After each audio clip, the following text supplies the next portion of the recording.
ladies and gentlemen, broadcasting from Brooklyn, New York, the epicenter of cool, you're listening to the Bruce Montalvo Show. Thank you for joining us, folks. It is All Hallows Eve. That's right, All Hallows Eve. The kids are getting ready to go out and dress up as ghouls, and we are going to bring you one horrifying yet enlightening show tonight with a very special guest. This man is very influential to my work, folks. He really needs no introduction. We have him on the line right now. Legendary researcher and scholar, Jordan Maxwell. Let's go to the phone lines and see if he's joined us. Jordan, are you there? Oh, hello, Jordan. Hello.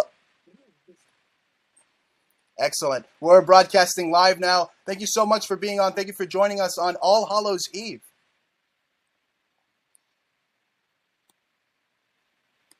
I love Halloween too.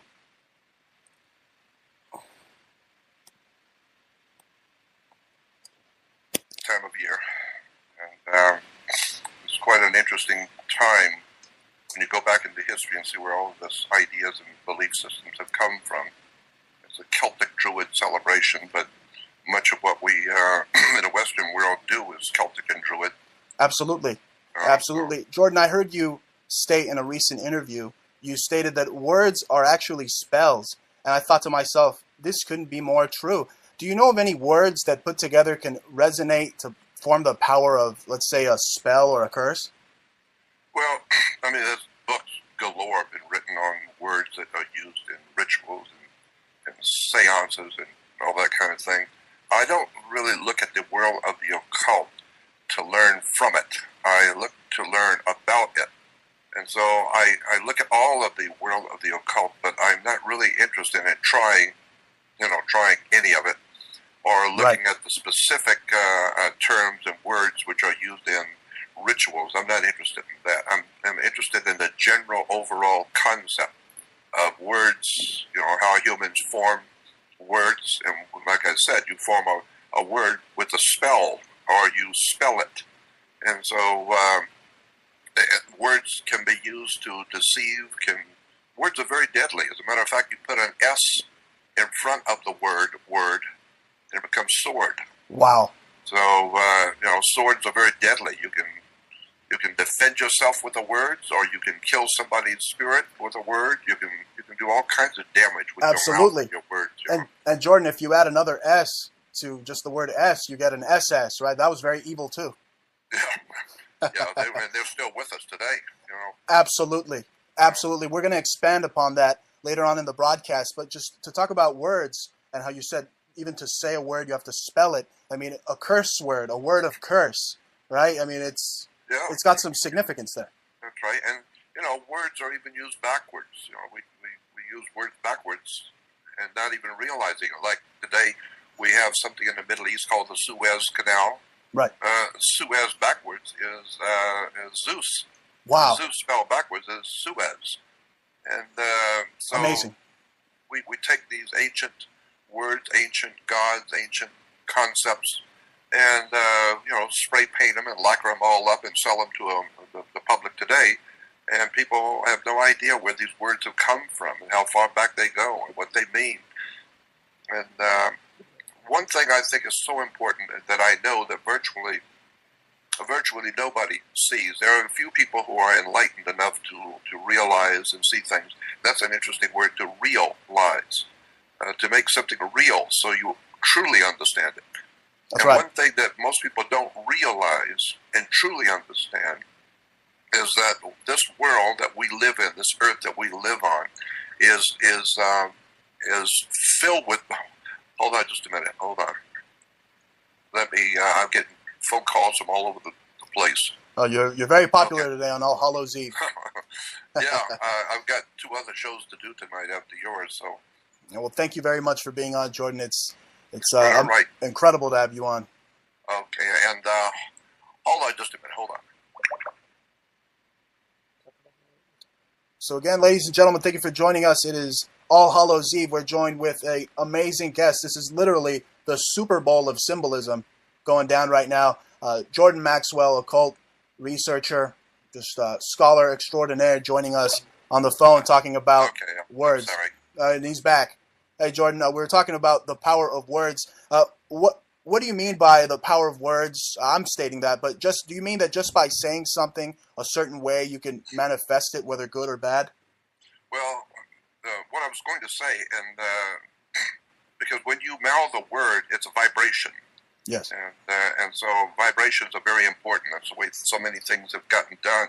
As a matter of fact, the Hindus say that's the way the whole world got here, by vibration. So, but what I was going to say is that there is a magical system which is promoted by and feted by and caused by a spiritual presence on the earth. I don't know how far out into space it may go and where it may have come from, and there may be a lot bigger story there, but for the earth and for us, there is a spiritual presence on this earth. Absolutely. Which is highly intelligent, which can be extremely evil, very, very, very, very destructive and evil, but it's intelligent, and it is not a nebulous thing. It is actually individual personalities in the spirit world. And so just because you don't see them does not mean that they don't exist. Absolutely. Ancient peoples called them, like in the Islamic world, they're called jinns. Right. Christians call them angels, demons, and devils.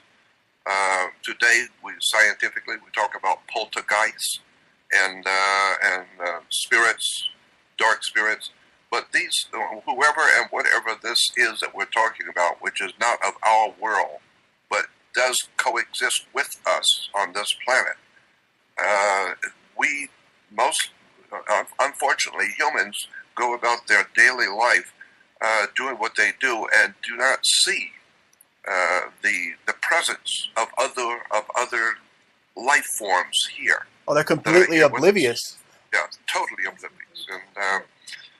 And so much of what is going on in the world today, the chaos and the demonic stuff that's happening with murder and violence and raping and pillaging and the destruction of human life, is all being orchestrated by some things or some ones which are not of our physical world. Now let's talk about that, Jordan, because today is a very special broadcast, All Hallows Eve. All Hallows Eve to me is Halloween. It's Samhain. It's these druidical rituals. Now I'm thinking Halloween goes way back. I mean, it's in Old English, All Hallows means the Feast of the Saints, but literally, I mean, this goes back to ancient the Aztec, where they had Quetzalcoatl, the reptile snake god.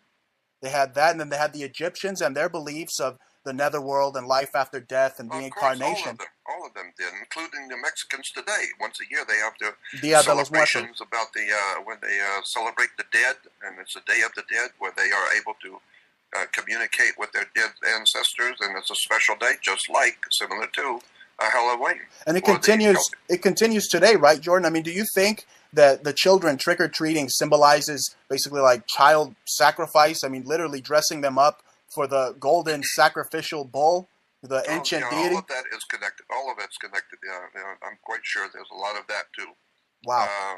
But also the idea of the trick-or-treat was also encompassed the idea that the spirits, some of them are good and some of them are bad, and some of them are very bad, and some of them are extremely good. But when the spirit entities, whoever they are dealing with us in the physical world, they can be very, very mischievous and be very vindictive and trick you and make you think that they are your friend, then at the last moment trick you and laugh at you from the other side of the veil that right. You don't see them. And so it's like a trick or treat.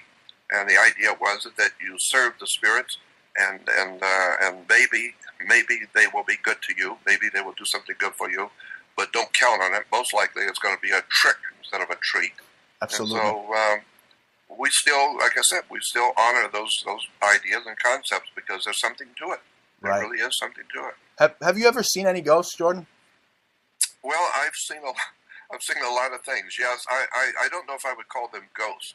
Right. I've seen spirits many times. I've seen spirits in my bedroom.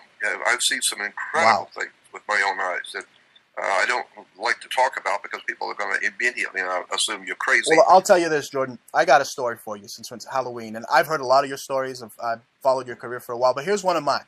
I was traveling to Austin, Texas, and in the sky, I saw a huge apparition, would look like a horned bull formed out of a cloud formation. Now, I tried to reason with myself, like, it was just a cloud formation, but then I went and I looked it up, and warning clouds are actually in the Bible. They speak of clouds of warning. So to me, it looked exactly like the horned bull, Moloch. It really freaked me out. That's a scary story from me. Yeah, I know. Well, I'm sure things like that happen all the time. In a ghost town, too. It was in a ghost town. There's a book out that you really need to know about, and anyone who's interested, and there's not many people who are interested in the world of the occult, the dark world, right, that they don't see. Not many people are interested in that because it has nothing to do with anything of real importance, like Paris Hilton or the ball games of basketball or anything that's important to people nowadays. But if you are a little bit above that mentality and you realize that there's something going on in the universe that doesn't include you, you need to get a book called The Complete Works of Charles Fort, F-O-R-T. The Complete Works of Charles Fort, F-O-R-T. That is a most extraordinary book. It was given to me by someone who was not of this world back in 1959 when I was first come to California. Wow. I was 19 years old, and I'm just telling you that it's the most extraordinary book you're ever going to read about the world of the occult, because what this man did, Charles Fort, very famous in his day, he went to libraries all over New York and God knows everywhere else, and he collected all of the stories and documented and footnoted all of the stories of things which have happened on this earth in which there was no explanation, period. That's important. Strange phenomena and things which have happened on the earth in which there is no possible explanation at all. And therefore science does not touch it. Scientists don't even look at it because there's no way to explain it. And therefore, if a scientist were to look at the facts of what actually happened and not know how it happened and not be able to explain it, he'd look like an idiot. Absolutely. So therefore, instead of showing yourself to be stupid, don't even look at it. This way, you don't have to look like a moron because you don't understand what's going on. Don't even look at it. Turn your head and look the other way and act like it never happened. And now you can go on and present yourself to the world as one of the great world's authorities on something. Because if you look up the things that have happened, that there's no explanation for it all, you're going to look like what you actually are, a dimwit who is parading himself around as a scientist. Absolutely, Jordan. Now, I'll tell you, I'm going to look into that book by Fort, but I tell you, a book that doesn't leave my desk ever is a book that you helped co-author, and it was Symbols, Sex, and the Stars. I mean, this book is incredible.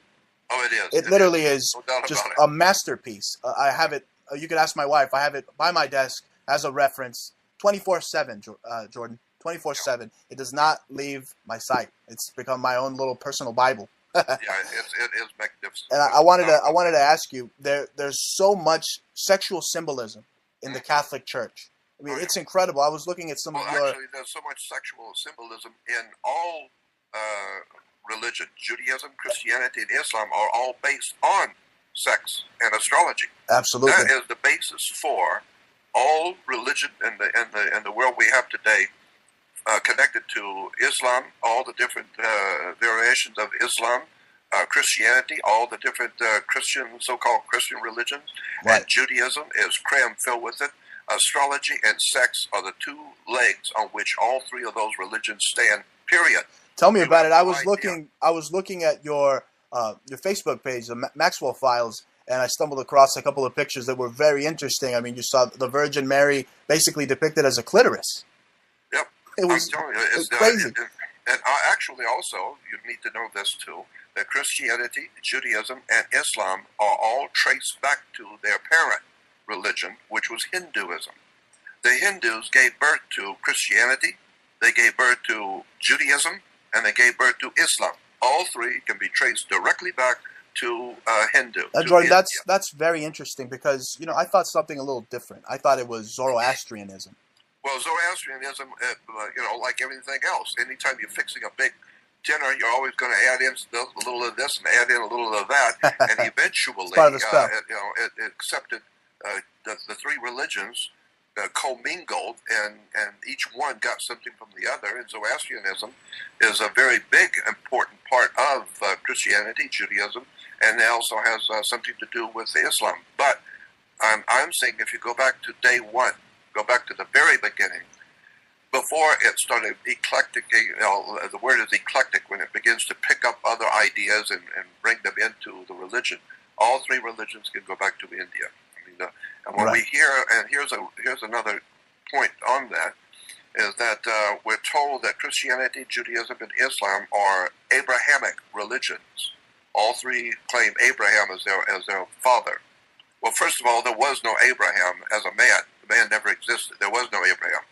And so when you go back into the history of the Jewish religion or Abrahamic religion, you'll find that it goes back to India, and that there was a priesthood that still exists today. There was a priesthood in India a long time ago called Brahmins, and the Brahmins were they were the most important.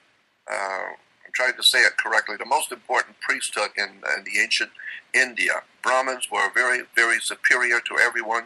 They had nothing to do with the ordinary common people. They looked down upon the common people as untouchables. They were cattle. They were like swine, the normal people. So if you were a Brahmin, you were a very special priesthood that had nothing to do with the common people. They were all a bunch of dogs and animals. Well, Jordan, if they were Brahmin, I just wanted to ask you, if they were Brahmin, would they somehow did they think themselves to be descended to maybe higher beings, such as the Elohim, or? Well, they just assumed that they were, I'm sure that they probably assumed themselves to have been connected to the ancient gods, and right. Get into that. But the point I'm making is that the Brahmins gave us the word a Brahmin. You put an A in front of it because a Brahmin. Amazing. And therefore, a Brahmin, and if you go back into the books of Genesis about Abraham, that was not his name. His name was Abram. Abram later on had his name changed to Abraham, but originally his name was Abram. And so you put an A in front of Brahman, it becomes Abram or Abraham. And his wife in the Old Testament, his wife was Sarah. Well, in India, there's a very spiritual, very, very important river called the Saraswati River that the Brahmins held to be very sacred. And so it was Abraham and Saraswati River. So today we have Abraham and Sarah. No, Abraham and Saraswati River. It goes back to India. There was no Abraham. But I'm saying also that there was no Abraham, Isaac, or Jacob, because Abraham, Isaac, and Jacob is Brahman, Vishnu, Shiva. Brahma, Vishnu, Shiva, or Osiris, Isis, Horus, Father, Son, Holy Ghost. It's always a triune God. It's always three. Exactly. That's why you have the three major religions, Christianity, Judaism, and Islam. Why is it divided into three major religions? Because the number three is very important in the ancient Brahmin system and in the ancient prehistoric and ancient systems of religion. Wow. So I'm just saying that when you're looking at religion, you need to go back as far back in history as you can possibly go with records and begin to see where the ideas and belief systems have come from, how they mutated or evolved, and how they come down to us today. So that I'm saying that everything you read in Judaism, Christianity, and Islam is based on Hindu, but all of its teachings in those three religions are so filled with mythologies, other ideas have been thrown in. It's a very eclectic way of doing things because Islam picks up all kinds of ideas from other cultures and weaves it into their religion. So does Christianity, and so does Judaism. Absolutely. It's just an amazing story about how these things have been cooked up over thousands and thousands of years. And of course, young people today, being born today, when you're born into the culture, you don't think about the fact that you could have been born in China. Had you been born in China to a Chinese family, you would have been born into that culture. Exactly. And you would have had those belief systems, unless, of course, you had been born in Russia. Then you would have those kind of customs and ideas and belief systems. Unless, of course, you were born in Africa in the jungle, you would have a different viewpoint on religion. Again, it's your social environment determines who you are. Period. That's Period. it. Absolutely. And I've had some of the most powerful people in the world that I were friends with. I'm talking about very powerful people, and one of them was a very, very important Jewish man, far more important than you will ever, than I can mention. And he said to me, Jordan, when it comes to religion, I much prefer listening to you, because I was born an Orthodox Jew. But that doesn't mean I know what I'm talking about. That means that that's who I am, because that's the culture I was born into. But that doesn't mean I know anything. I'm just telling you what I happened by chance to have been born into an Orthodox Jewish family. I don't know what it means, really. I don't know where it comes from. And so I said, well, I appreciate that. And I said, and he was a very powerful lawyer. And he said, and so I told him, when it comes to law, I understand law, international law, maritime law. I understand the world of law. But when it comes to law, I would much rather leave it to you. You're the lawyer, not me. So I know your subject and you know mine. But that's right. The Talmud is basically a book of laws. That's why a lot of I think the best lawyers are Jewish, definitely. Jordan, I recently discovered I was Sephardic, and I have ancestors that were basically assaulted by the church during the Inquisition. So, I mean, it's incredible. I've gone back in time. I've done my history, and I know exactly who my enemy is in this present day and time. And it's really an incredible thing. There's a connection there. There's a connection between what happened back in World War I, World War II, what's going on today, the wars in the Middle East. It all has to do with something that happened a long time ago in the Middle East. It's still there. Absolutely. And so many people, they want to say it's a Jewish coup d'etat. They want to say it's a Jewish conspiracy. Well, you know what? I don't buy that. A lot of these kindergartners out there that are saying they're awake. I'm referring to ignoramuses. They want to say that the Rothschilds are Jewish. They converted later on in life. My wife has a friend who married into the Rothschild family, and she'll testify that they were Anglo-Saxon Protestant. That they were not. They converted later on to Judaism. So that's an absolute fallacy, isn't it, Jordan? Yeah. Well, look at. You need to go back and look at this whole subject of. I go way back, and I don't even know if we could get into it tonight, but I go way back on this subject. First of all, I have Jewish friends all over. My mother was Jewish, but I have Jewish friends. I've never even thought of myself as Jewish. It doesn't even mean nothing to me. But and because I grew up in a Catholic household, and that's my family. So did I. Catholic. But my mother, was Jewish, so that makes me Jewish. But I don't relate to any of that, because I understand the history of where all of this stuff comes from, and so there's a bigger story here about religion, about Judaism, bigger story. And there's a bigger story about Islam.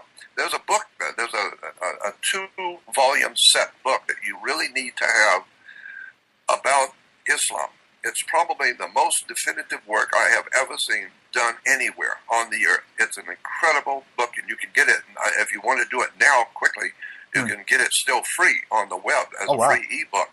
And it's called Moon, M-O-O-N, then hyphen, and the letter O, then a hyphen, and theism, the word theism, moon-o-theism, moon-o hyphen theism. Monotheism is about 13 to 1,500 pages between the 2 volumes, 750 a piece, something like that. Huge volumes, but it's the most incredible book I've ever picked up on Islam, because it examines every tiny facet of Islam, where it came from, where the symbols, the words, the terms, the language, the culture, where the entire religion actually, in fact, comes from, what it actually means, what it's actually saying, and it's an extraordinary book for research, and the incredible part is you get it for free. Just download it, Moon-o-Theism, and just download both volumes. I'm doing it right now. We're doing it right now as you speak, Jordan. Now, Jordan, speaking of Islam, I know there's a secret society, Islamic secret society called the Fruits of Islam, and I was under the impression that it was the Jesuits that helped write the Quran. Is there any validity to that? Yeah, I'm sure that the Catholic Church, the Vatican, was very much a part of founding of Islam. There is now research has been done in some of the very important Islamic authorities writing, especially in Europe, talking about the fact that Muhammad, in fact, never lived. There was no man named Muhammad who ever lived. It may be like Christianity, talking about Jesus did this and Jesus did that. Jesus, Mithra, Dionysus. I mean, you explained it all in Zeitgeist. Yeah, but I'm just saying that it's not just Zeitgeist. That's history. Go to a library and get a book on the history of Christianity, and you will see that in the Roman Empire at the time that Christianity was developing, we're talking about a couple of thousand years ago, that when Christianity was developing in the Roman Empire, there was a major religion in the Roman Empire already there. And that religion was called Mithraism. Most Christians do not realize that Rome had already had a major religion going in the first century, the time that Jesus would have been here, and it was called Mithraism. And Mithra was referred to as God's son. He was the Son of God. He died on a cross. He was dead for 3 days and rose. He had 12 helpers and 12 followers. And you go to the encyclopedia and look up Mithraism and read all of the story about the god Mithra, and you will see it's the identical same story of Jesus. Absolutely. So that's how Christianity got to be so important, because it was already here. It's already in the empire called Mithraism. So later on, they just changed Mithra to Jesus and keep the same identical religion with the same identical teachings. And therefore, it's referred to today as the Roman Catholic religion. But what people don't realize is the word Catholic is a Latin word, which means universal. All over the world, universal is Catholic. Therefore, air is Catholic, water is Catholic, stupidity is Catholic, people are Catholic, dirt is Catholic, because all of these things exist all over the world, and that's what the word in Latin means. Catholic simply means worldwide, all over the earth, universal, it's everywhere. And so Rome, you put the word in front of Catholic, Rome, so it's the Roman universal world religion. And we would call it Christianity. No, it's a Roman universal religion. It's called the Imperial Cult of Rome. The Roman religion today we call Christianity. Vatican, Rome, the Holy Father, Pontifex Maximus. So when you're looking at the Vatican and the Catholic Church and Christianity in general, you're looking at a Roman religion, Mithraism, the cult of the emperor, the Holy Father, and the very word Pope goes back to Papa. Right. And Papa, in the ancient languages of Europe, in that ancient language, Papa meant a door. Well, in point of fact, your Papa and your Father is the door to life. Wow. You walk through the door of life through your Papa, okay? But doors need to have a hinge to be able to open. So the word hinge in Latin is cardinal. So you have a cardinal point on the zodiac, a cardinal point on a map, because cardinal means a hinge. So the cardinals are the hinges for Papa, the Pope, to open the door to you to the Roman universal world religion, which is based on Mithra, which comes from the ancient religions of the ancient prehistoric world. So there's nothing really Christian about Roman Catholicism, but then, of course, there's nothing really Christian about the Protestant Christian religion. Nothing. Because the Protestants were merely protesting the Roman religion. And they wanted to have other ideas and concepts brought in, but they kept the same basic pattern, Christianity. Right. So now you have Catholic Christianity and Protestant Christianity. Then when it comes to America and the Britannia, now you have Jehovah's Witnesses, Christadelphians, Mormons, Seventh-day Adventists, Worldwide Church of God. You have all of these other cults that have broken off of the Protestant Christianity.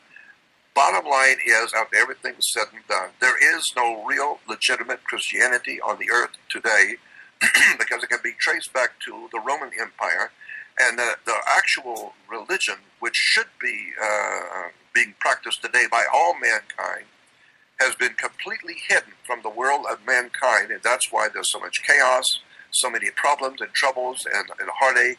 Well, they propagate the chaos. They propagate the chaos, Jordan, with the television. Well, of course. It's literally a weapon. Of course, but it keeps people busy. You know, Yes. I talked with a lady one time who was a very high official in the Democratic Party, and she said, and she even mentioned this one time on radio. I heard her talking about it. She said, in the Democratic Party, at the very top, you are taught, you understand that you must keep the people in chaos. You must keep them fearful. Something terrible is going to happen next week. Something horrible is coming next month. Right. You've got to keep the people agitated and worried, sick, and because that way they don't have time to think about what's really going on. That and they got to keep the people in debt, because in Babylon, the masters knew that if they kept their people in debt, they would work harder. Of course, that's what even the British have said. That was a British term. Yes. Keep the people poor, because they become more controllable, and they work harder. They have to keep working harder to stay up. You know, to stay alive, they have to work harder. So if you start letting them be, and giving them what they work for, then they will become lazy. Right. So the best way to keep people from becoming lazy is to make them starve, so they'll work harder. Wow. It's just an idea. It's just a concept of how to trick people into working harder and making more money for you. Oh, right. No, I remember a talk we had a year ago, close to 2 years ago. I mean, you're basically bought and spoken for from the minute you're born with the Social Security. Now, Jordan, you mentioned all these terms such as the Empire, Roman Empire, and I'm thinking Star Wars. And, it's fitting, because not only is there a new Star Wars film coming out, but you were actually, I believe, an advisor to George Lucas. Can you tell us about that? No. What happened? No. Some people took the picture I've had out there. I have lunch with Michael Eisner, the president of Disney, and George Lucas, and a bunch of other people on that level. I had lunch with them out at a special party. But I, in fact, never ever had anything to do with George Lucas's work at all. I admired his work, and we talked about it over lunch. But I, in fact, never worked with him at all. But that doesn't mean I couldn't. Right. I never. As a matter of fact, when I first met him at the party, it was a kind of like it was a very open place, and you had food everywhere. So you pick up whatever food you want and go find a place to sit down and have dinner. Well, they had these big, long wooden tables, like what do you call it? What's the word I'm looking for? Anyway, these long tables, and pick up your food and go sit someplace.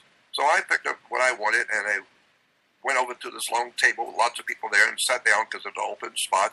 And as it turned out, I'm sitting right next to, on my right-hand side, Michael Eisner, the president of Disney, and directly across from me was George Lucas. And there were many other very big names there also. And so I'm sitting here having lunch with them, talking, and George Lucas said to me, he said, he introduced himself, I shook his hand, and I told him my name, and he said, Jordan, you've got a book. It's a red-covered book. It's something about the church doesn't want you to read. And I said, yes, I do. And I said, I'm very happy that you know about that book. And he said to me, I don't read a lot because I don't have time, but I pay other people, to do that kind of research for me. Right. But my wife particularly made me read your part in that book. She got the book, and she was reading the stuff you were talking about in the book, and she made me sit down and read your part. That's why I remember the name so well, because I don't read that much. I have other people doing it. Yeah. But I did read your part, and I was very impressed with that. And he said, do you have a business card? And I did. I gave it to him. And then Michael Eisner, I asked, well, what are you talking about? So then George Lucas and myself were telling Michael about, religion and all the stuff I was into. So I was very delighted to be able to have lunch with the two of them and everybody else that was there. But in point of fact, no, I never worked with him. I would love to do that. Well, I'm sure they took notes, Jordan, because I see so much occult symbolism in Star Wars, and I know you do too. Well, yeah. But There's there's occult symbolism everywhere. coming directly from me in a lot of motion pictures, especially I believe it. in National Treasure 1 and 2 and Da Vinci Code. A lot of stuff in there came directly Right. from me. I wanted to ask you this though. I mean, the deity. I'm sure you've seen the little green guy in Star Wars, Yoda.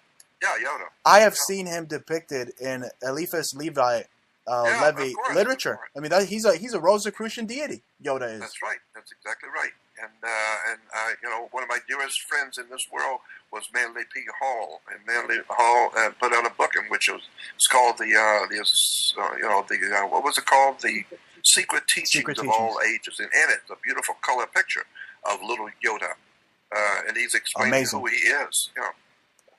Wow. So, now, could the Jedi be or symbolize Freemasons? I suppose so, and probably a particular faction of Freemasonry. Like I said, Manly P. Hall was one of the foremost authorities on the earth and of the occult world. I don't think there was ever a man on the earth that was as brilliant and as profoundly wise and well read as Manly Palmer Hall. Oh yes, and, his works on Babylon. You can take a drink of water if you want, Jordan. Yeah, I know that. No, but his work with Manly P. Hall's work with the whole Babylon series. I mean, I play that from time to time on the station. I mean, it's pretty riveting. Is that who did that Babylon series? Who did that?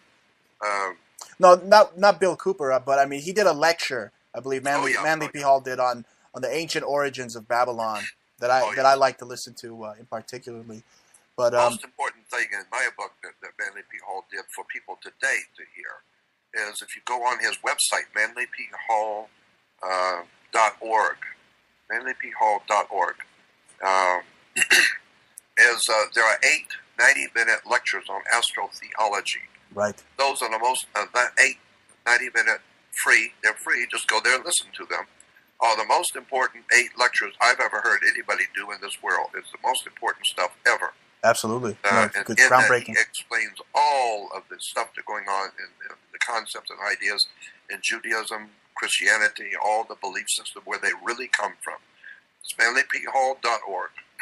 Very simple. And, they have I'm out here in Brooklyn, New York. They have a museum. I know they have the Philosophical Research Society in Los Angeles back there with you, but they have a museum in Manly P. Hall here in New York as well.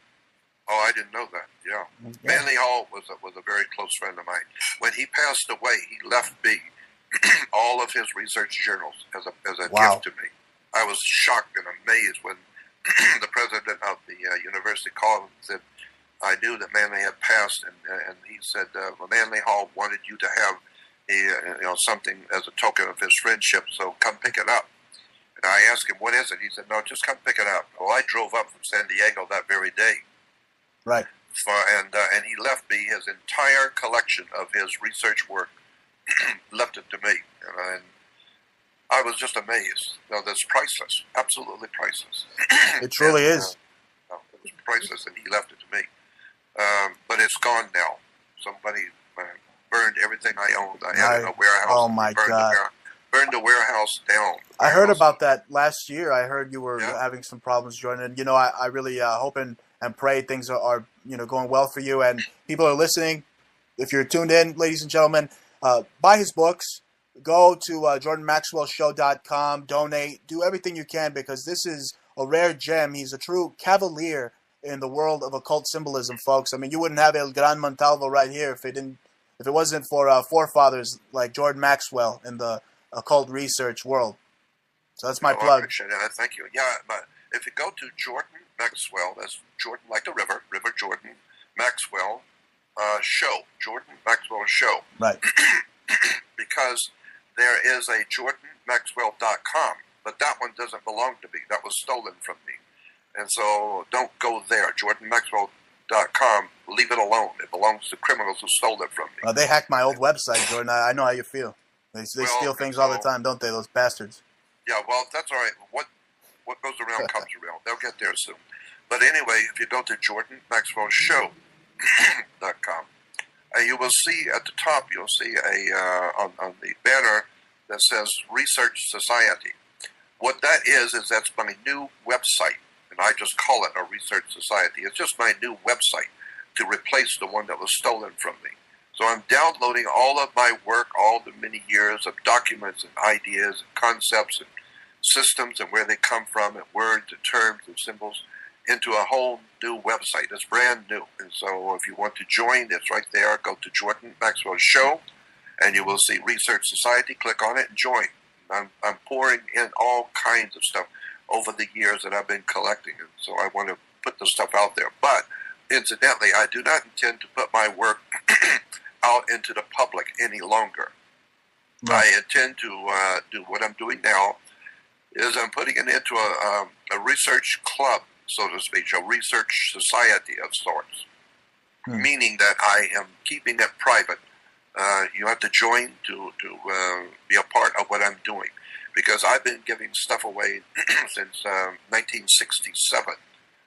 Giving away all the documents, knowledge, and everything, and I've never gotten anything for it. And now at 75 years old, I can't even afford to keep my website going. So I decided to take my work off the public. I mean, there's enough stuff out there already on YouTube and on the web about me and my work. Right. So if you want to get in on my work today and what I'm doing and downloading all the stuff that I'm into, then just join the Research Society. All I would say. Absolutely.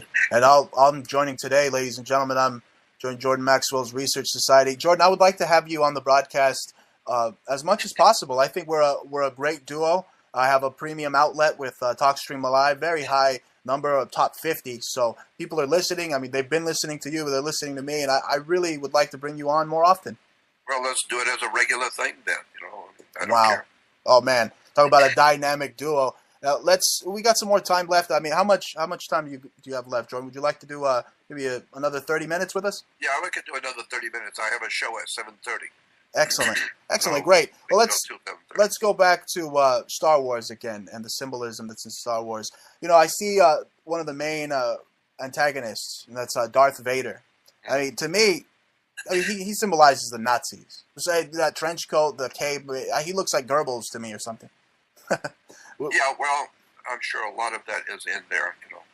There's a lot of stuff in Star Wars, but the main thing that I thought about Star Wars is the very name, yes. Wars in the Stars, Star Wars, and that's in fact what's going on. There's something going on out there in our galaxy, in our solar system, our other planets in our solar system are we're finally getting. Some people to tell us something about what's going on in our own solar system. Right. And when you begin to look at our planets closest to us, there are all kinds of things that we didn't know, implying that there is other life forms here in our solar system. I've talked with scientists, very, very well-established scientists at NASA. I'm not going to give their name because they're in trouble now because they've talked too much. But they talked with me privately up in San Francisco, and they were talking about what we know. What happened was that the scientist comes walking up to me in San Francisco. I was speaking at a conference there, and he said, "Jordan, I've come here to talk to you. I'm not interested to attend this conference, but I came here to talk to you."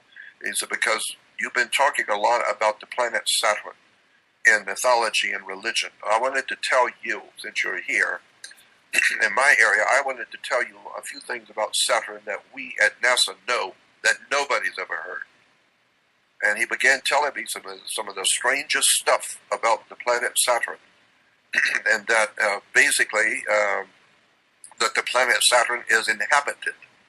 Right. There's life forms there. We know they're there because we've seen them. And then the North Pole of Saturn is a hexagon, and we've seen large ships. One in particular, very large ship. He said it's estimated to be about 3,200 miles wide from Los Angeles to New York. Well, that's how big this thing is. And it is creating another ring around Saturn, because the rings around Saturn are artificial. They're not normal. Somebody's making those rings. And there's a ring being made right now as we speak, and it's almost completed. And so they've got pictures, as they flew by Saturn, they've got pictures of this huge ship that's estimated to be 3,200 miles wide, creating another ring around Saturn. And it's almost done. They can see where it started, and now it's almost connected, but it's not yet connected. And so they know. And then he said we've seen and got pictures of ships going into Saturn, actually going into the planet, not landing on the planet, but going into it. Right. And ships coming out of the planet, coming out of and going into. So we know there's activity there on Saturn. What it is, who it is, we don't know. But there's activity there. That should tell you something. And then, of course, when you look at the surface of Mars and begin to see the incredible stuff that we... Oh, you see infrastructures. The infrastructure yes. of Mars. the glass tunnels. Satellites even. Yeah, it's incredible.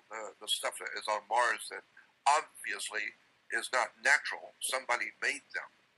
And so now we begin blue to skies. Look at, they even have blue skies on Mars. Yeah, but my point is, it's highly intelligent out there, and they're on Mars. We know that for a fact. We've seen too much. They're on the moon. We've seen that too much. There's life on the planet Saturn. We've seen that. So basically, what I'm saying is that our solar system is alive and teeming with life forms which are far superior to us, highly intelligent, and far superior to us because they can do things we can't do. And so it all implies that these are the same intelligences that have given us our religions and our philosophies and our mythologies of our religions. Where did all of these stories come from? Well, it goes back to the ancient world, when this world, and even today, but this world has been occupied by higher intelligences. We call them demons or gods or archons or whatever you want to call Nephilim, them. archon. Yeah, Nephilim, right. In the Mormon religion, if you look at the Nephites, in the Mormon books and magazines, you'll see pictures of what they call the Nephites. And the Nephites are huge, enormous, overly normal human, large, huge guys, big, huge, enormous. Like the Amalek. Exactly. And so, but Nephites, Nephites, put that for the word Nephilim.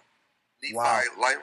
Yes. The Nephilim were the offspring of the fallen angels with humans. That's a whole story go into for hours on that subject. And so, right. People it truly do not know is. how to read any of this stuff. It truly is a intergalactic star war. And that's right. Jordan, I was looking at. I'd like to look at the symbolism or the predictive programming from Hollywood, and we'll get into that in just a little bit. Just wanted to mention in the new Star Wars movie, the symbol of the Sith, who I believe represent the Jesuits, is actually a Vatican Knights of Malta cross. I mean, the lightsaber is a Knights of Malta cross. I was blown away when I saw that symbolism. Well, first of all, you need to understand that ABC or Disney bought ABC. Yes. Disney is filled to the brim.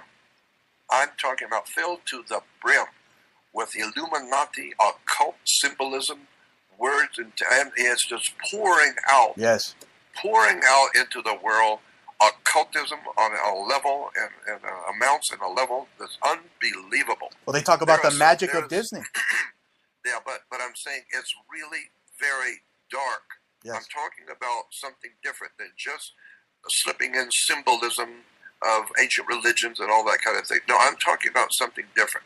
What I'm talking about is a profound, awesome outpouring of seditious, incredible propaganda based directly on the Illuminati symbolism from the 1700s, the dark occult symbolism going back into the devil worship and demon worship, going back into the Middle Ages. I mean, there's a lot of very, very powerful, scary stuff going on at Disney and ABC that people just don't know about. They don't see it. Jordan, they literally have 666 on the Disney logo.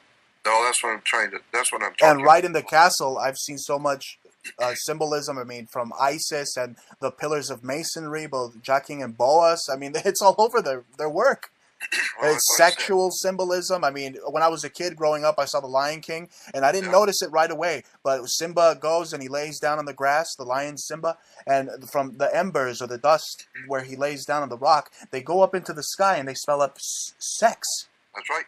Hmm. And that goes into the subconscious. I mean, Walt Disney even had a personal relationship with, I believe it was J. Edgar Hoover, and he was even being brainwashed or mind controlled at military bases like Lookout Mountain or Laurel Canyon. I mean, these places in Hollywood that are part of the druidical occult, just cabal. Yeah, well, I lived in Los Angeles. And Yeah, me too. Studio City was walking distance to me, and Laurel Canyon. That's a whole story in itself. Laurel Yes. Canyon and Studio City in the outskirts of Los Angeles, out in the valley, it's called, and that's where Nazism was born. We think that Nazism was a creation of the Germans during the Second World War. In point of fact, no, that's not true at all. Nazism was born in Studio City in Los Angeles. It was born there. That's where it was created, up on Laurel Canyon and Mulholland. Right. Up near the Mulholland and Laurel, where Laurel crosses Mulholland, was a hotbed of occultists. And Houdini and a lot of other people lived right up in that area. But it was a hotbed for occultism.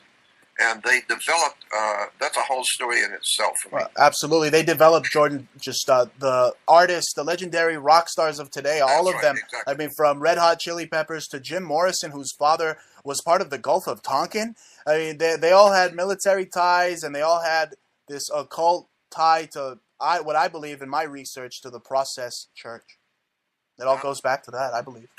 Well, I had a friend who passed away quite a few years ago. This is a long time ago.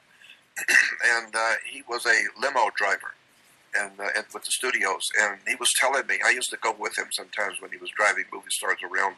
But he was telling me that one time he got a call to pick up a very famous movie star. I'm not going to use his name. And he said that he had a couple of other people with him and picked him up at the airport to bring him back to Hollywood. And he said, and as they were driving back on the freeway, this very famous movie star asked the driver, because he knew him well, he said, who do you think is the most wealthiest man on the whole planet Earth? The most powerful, wealthiest man on the earth. And my friend said, so I just give him the same name that any other goofball would. I said, Rockefeller, and everybody else. The guys there laughed. They thought it was funny. I said, the Rothschilds, and then they laughed again. They thought that was funny. And then the guy said, then the movie star said, no, I'm serious. Who do you think is the most wealthiest, most powerful man on the planet? And he said, I have no idea. And he said, well, that's where we're going. He lives right here in Los Angeles in the Hollywood Hills off of Mulholland. And he's a German. He's the one that gave us the Germanic idea of Nazism. He's the guy who finances all of that kind of stuff for Adolf Hitler. We're going to see him today. And so he went on to telling me about all kinds of where this guy lived up in the mountains and in the hills of Los Angeles. But the point I'm making is that there's a lot of things going on this earth that we have no idea where they come from, who did it, where it started, and so we just go along to get along and believe whatever we're given to believe, never realizing nothing is what you think it is. The whole thing is a charade and a show. Tell me about it. It's always based on political power. Religion is simply a tool in the hands of the people who run the planet. I mean, Hollywood truly is a freak kingdom, is it not, Jordan? Well, of course. I mean, let's look at the word Hollywood itself. Let's look at where the Hollywood. word Yes, yeah, that's exactly. You see, we're going the same place. The word Hollywood. Where is it derived from? Right. It comes from in the ancient Europe. The Druids. Before the Roman Empire existed, before Rome, in Europe there was already a well-established peoples in Europe, and Central and Northern, well, all four, Northeast, Western, Southern Europe. There were already lots of people there, and that system before Rome existed, that system was called Druids. Yes. The Druidic system. The Druids were a Celtic or a Celtic peoples and European peoples, and in that system we call Druid. The Druids were the doctors, the lawyers, the politicians, the teachers, any position that was important in the ancient world in Europe was occupied by a Druid, Well, the Druids had a very important symbol that they carried with them always. And that symbol was a magic wand. That's right. Like today you have orchestra leaders who conduct their orchestra. They orchestrate the music, orchestrating with a magic wand. That's right. Just like Merlin the magician orchestrates his magic with a magic wand. That all goes back to the Druid magic wand of Europe. And so magic wands were always made out of the wood of a holly bush, holly tree. And so it was always made out of a holly wood. Right. I mean, so the Freemason used wands, right? But I'm talking about an ancient, far, far before Freemasonry ever existed. I'm talking about a culture of people called the Druids, and they had a system of magic. And over that magic, they used a symbol to manipulate that magic called a magic wand. Right. And today, people do not realize that in Christianity and in Judaism, virtually every time you will see a picture or a sculpting or a picture of Moses, he always carried a magic wand.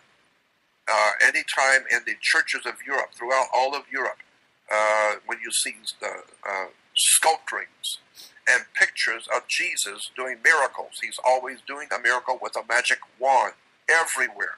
Right. People do not realize that there are many sculpturing all over Europe and Christian cathedrals and churches showing or painted pictures showing Jesus doing his miracles with a magic wand. Go on the web and type in magic wands with Jesus or magic wands with Moses, and you will see all kinds of sculpturings where Moses is doing magic with his magic wand, or Jesus is raising the dead, or doing some incredible thing with his magic wand. Right. I am telling you that the entire story of Judaism and Christianity is Druidic. It goes back to the use of magic wands. Yes. All you got to do is go on the web go on the web and type in image. Go to image and then type in magic wands with Moses, magic wands, and Jesus. Right. And then you will see all kinds. St. Peter was carrying a magic wand and did magic with his magic wand. But people are not told this kind of thing. They don't know anything about it. All they know is they go to church and have no idea in the world where church comes from. Right. Where does the word church come from? I've heard you break that down before. Yeah, well, people go to church and have no idea that the word church goes back to it's obviously an English word. C-H-U-R-C-H, church is English. But it is traced back to, in the dictionary, it goes back to Scotland. In Scotland, if you are a Christian, Sunday morning you're going to kirk, K-I-R-K, or K-E-R-K. Kirk can be spelled either way. This is why you have a Captain Kirk of the good ship Enterprise, taking mankind where he's never been before. Because that's what Captain Kirk is church in English. And that's why churches are an enterprise. That's why the spaceship is called Enterprise, because churches are divided into denominations, like 20s and 10s and 50s. It's an enterprise. It's a company. It's a corporation. It's money. It's political power and business. Absolutely. And so, of course, the whole world is a business. You are a corporation. My God, that's so much people don't know. Did you know that you yourself are a corporation by law? Absolutely. I'm being sold. You're being sold. We're all being sold on the Wall Street, New York Stock Exchange as collateral for the debt, Jordan. That's exactly right. Let me go on ahead. with this. Go ahead. When I see you with some girl and I tell you the next day, that girl you were out with last night, she's bad company. Company? Then you say to me, mind your own business. Business? Right. I'm going to get married. She's going to be my partner. Partner, business, company. We're talking business. All here. Business terms, yes. It's all business terms. Why? Because getting married is simply a business. Tell me about it. And therefore, if the marriage doesn't work, it's all right. Businesses don't always work. So if the business doesn't work, it was bad business or it was monkey business. But it's none of my business. That's your business. That is truly funny. But if you're going to do business with somebody else, another corporation, you're going to have a license.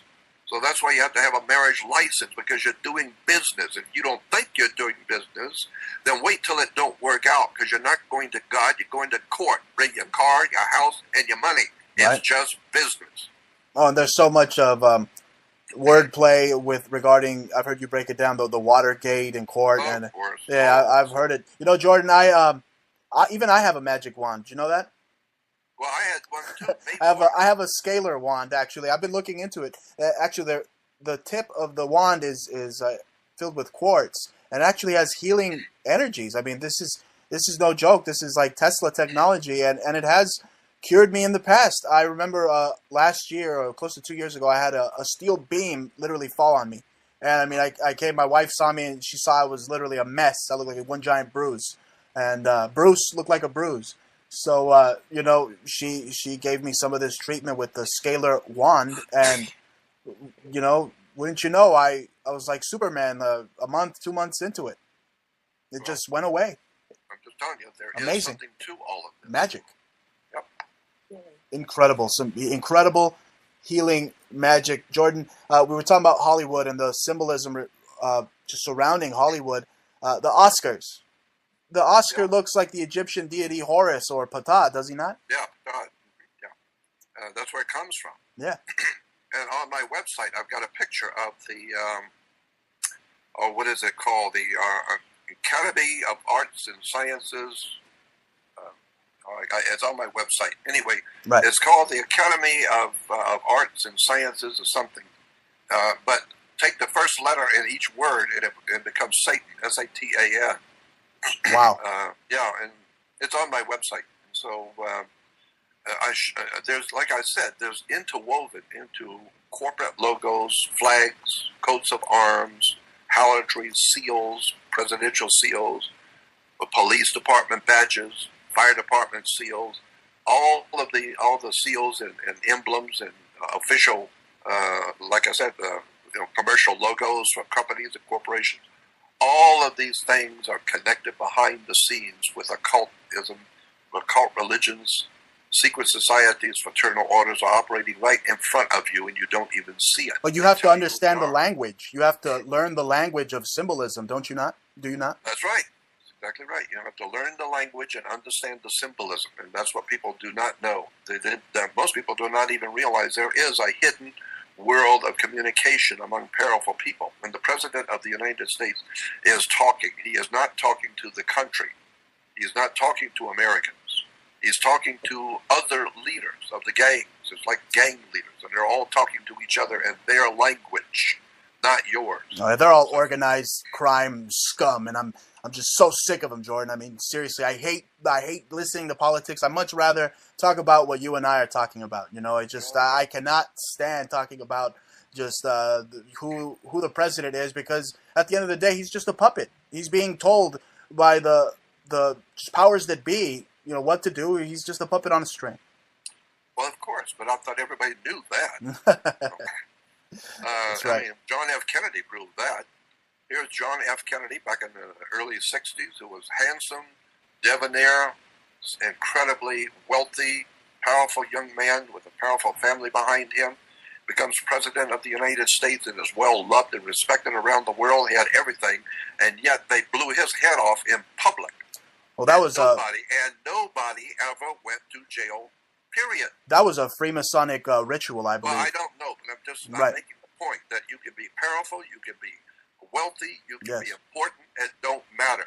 There are powers above you that will kill you at a drop of a hat, period. Yes. So just because you are Albert Einstein or a Rockefeller does not mean anything. Well, like I heard you say, Jordan, above them. I heard you say that, you know, it's the smart people that they go after, that if you're wise, you better, smarten up and shut up sometimes, right? That's what they say. They go after the smart ones. I didn't say that. The President of the United States said that. Woodrow Wilson. Woodrow Wilson, President of the United States, back in 1919, made the statement, public statement, that there is a power on this earth so awesome, so powerful, I'm paraphrasing. That's right. So awesome and so terrible and so profoundly powerful that if you're going to speak about it, you better speak under your breath so nobody hears you. Because if you offend them, you are dead. I don't care if you're the President of the United States, you're dead before the sun goes down. So there is a very powerful presence in the earth. That's where the real power exists. It does not exist in the U.S. government. It doesn't exist in Russia or in the Vatican. There's something else going on here that's manipulating all of it. And that's why the Apostle Paul in the Bible says we wrestle not with flesh and blood. We don't have a war against flesh and blood, but it's against principalities and dark, evil forces in the world that you can't see. That's what we're really at war with. Would those evil forces lead to Rome? Oh, yeah. Well, I mean, Rome is one of the three major divisions of that dark force. It's not the only one, but it's one of the earliest and most important factions of that dark power. But there's a power behind the Vatican. Yeah. The Vatican itself is not the power. The Vatican merely represents something that's behind it. Just like the president is not the power in this country, never has been. He merely represents a power source in Washington, D.C., but there's something that's behind it that he represents. He's not the power, but he represents the power.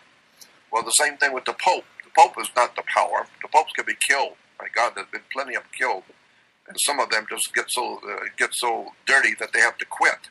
You know, Jordan, you mentioned the Pope, and when he was here recently, I went to St. Patrick's Cathedral, I believe a week before the Pope was there. And I took a look around, and I saw so much occult symbolism, not just around Rockefeller Plaza that has Prometheus and Atlas, but in front of the St. Patrick's Cathedral, and I made a video about this, there's Kali, there was Buddha. I mean, it seemed like the perfect place for the false prophet of hope, the false idol, this dope, to show up and give this the perfect place for his idolatry. Yeah, well, I mean, the first time the Pope came to New York after 9/11, the Pope came to Ground Zero. He came on the 20th of April, April 20th. April 20th is the day the Pope came to visit Ground Zero. I think that's interesting. April 20th, Hitler was born on April 20th. Absolutely. Does that tell you something?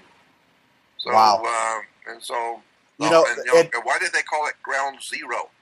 Exactly. Why is that place in New York where the World Trade Center stood called Ground Zero? Oh, it does tell me something, Jordan. It tells me that 9/11 was a Nazi job, and if we go back and we study who allowed the Nazis to escape persecution, escape justice, they escaped through the Vatican rat lines, through the Pope, through Pope Pius, who gave his final order and even initiated the death camps in the sequence of a pentagram.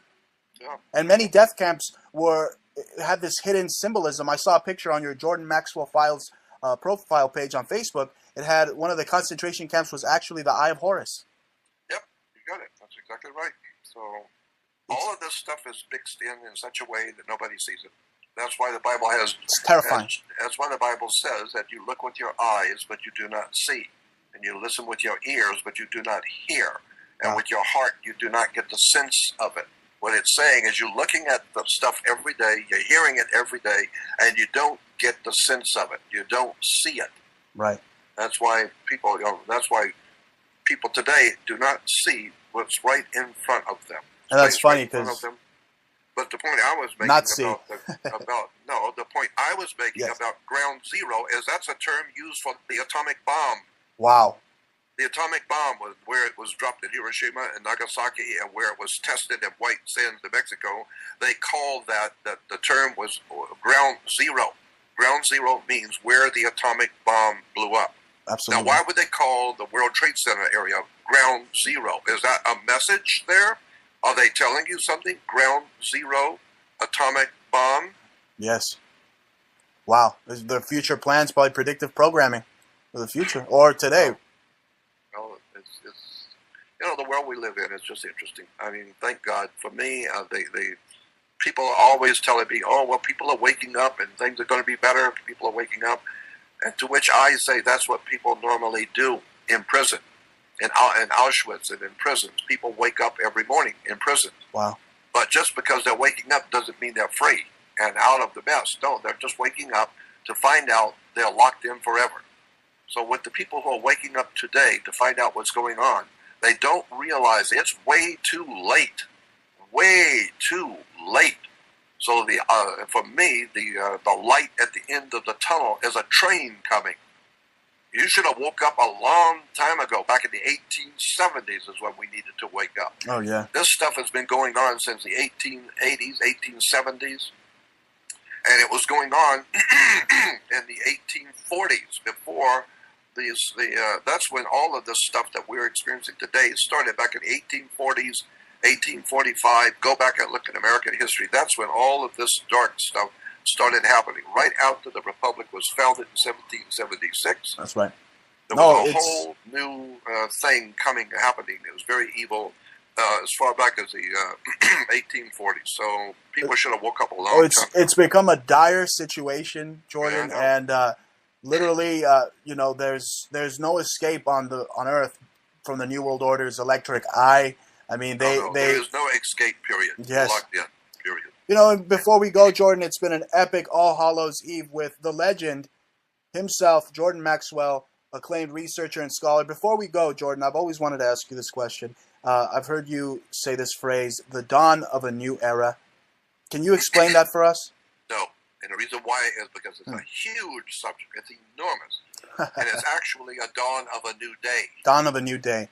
That's right. And that is a very big subject. Then we'll talk about that definitely for next time. That's going to take about 5 hours of video. Wow. You cannot discuss it.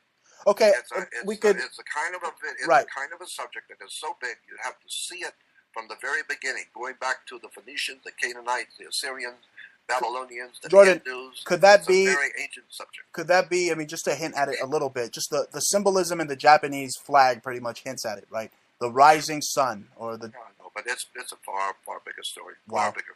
It goes back to the beginnings of mankind. It's a big story that no one has ever been told. Amazing.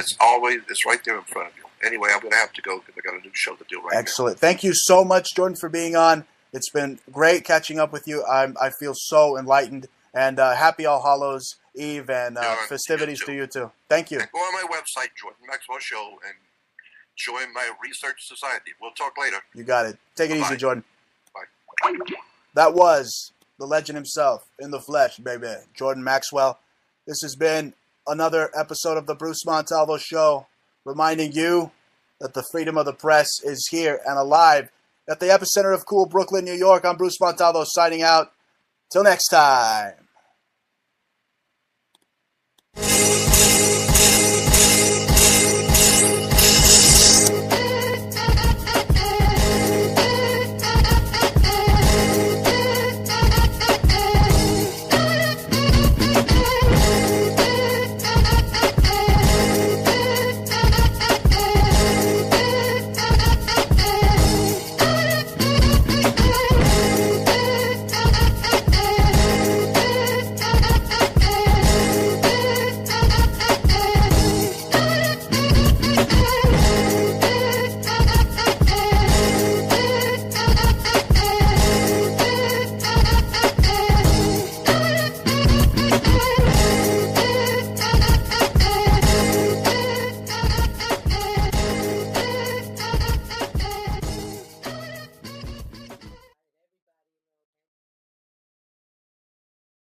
Ladies and gentlemen, broadcasting from Brooklyn, New York, the epicenter of cool, you're listening to the Bruce Montalvo Show.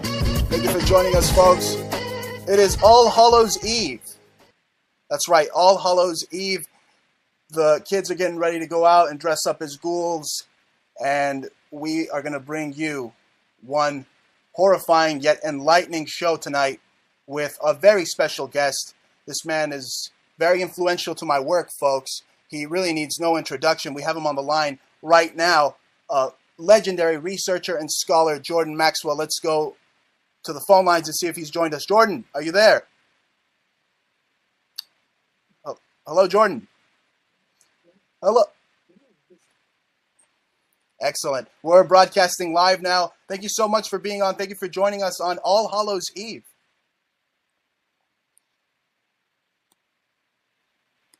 I love Halloween too.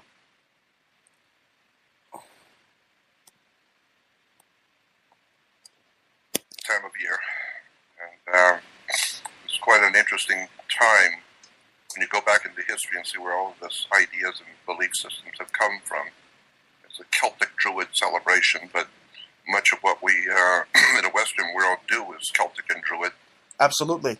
Absolutely. Jordan, I heard you state in a recent interview, you stated that words are actually spells. And I thought to myself, this couldn't be more true. Do you know of any words that put together can resonate to form the power of, let's say, a spell or a curse? Well, I mean, there's books galore have been written on words that are used in rituals and seances and all that kind of thing. I don't really look at the world of the occult to learn from it. I look to learn about it. And so I look at all of the world of the occult, but I'm not really interested in trying any of it, or looking at the specific terms and words which are used in rituals. I'm not interested in that.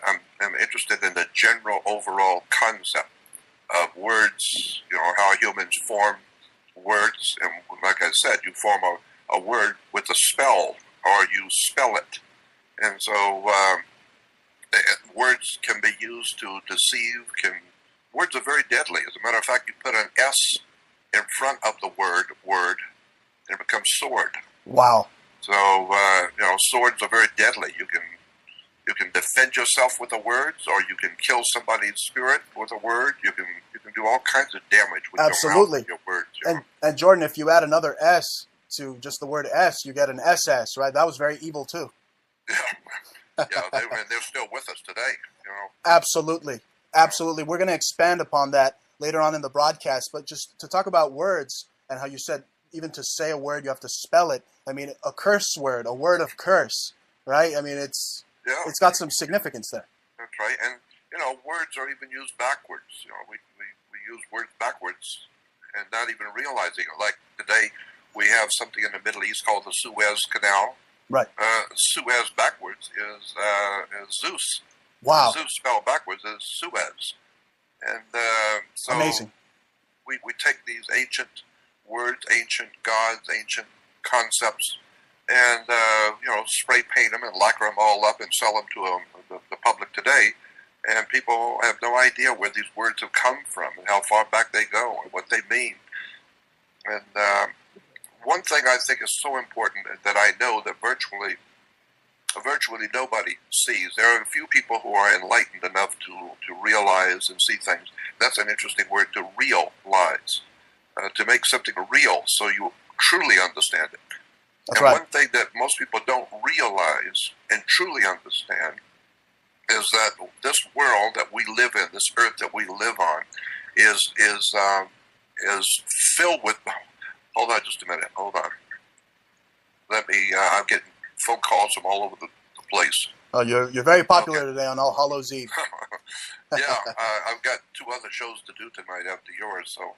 Well, thank you very much for being on, Jordan. It's right. incredible to have you on. Okay, and hold on just a minute. Hold on. So again, ladies and gentlemen, thank you for joining us. It is All Hallows Eve. We're joined with an amazing guest. This is literally the Super Bowl of symbolism going down right now.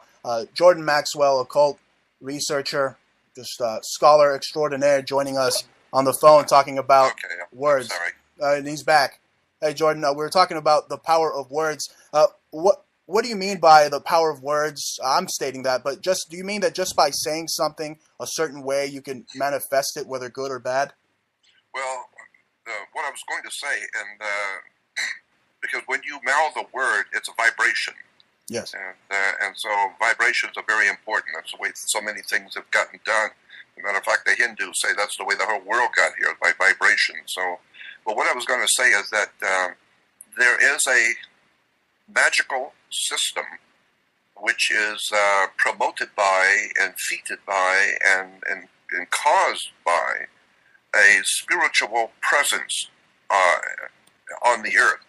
I don't know how far out into space it may go and where it may have come from, and there may be a lot bigger story there, but for the earth and for us, there is a spiritual presence on this earth. Absolutely. Which is highly intelligent, which can be extremely evil, very, very, very, very destructive and evil, but it's intelligent, and it is not a nebulous thing. It is actually individual personalities in the spirit world. And so just because you don't see them does not mean that they don't exist. Absolutely. And Absolutely. ancient peoples called them, like in the Islamic world, they're called jinns. Right. Christians call them angels, demons, and devils. Today, scientifically we talk about poltergeists and spirits, dark spirits. But these, whoever and whatever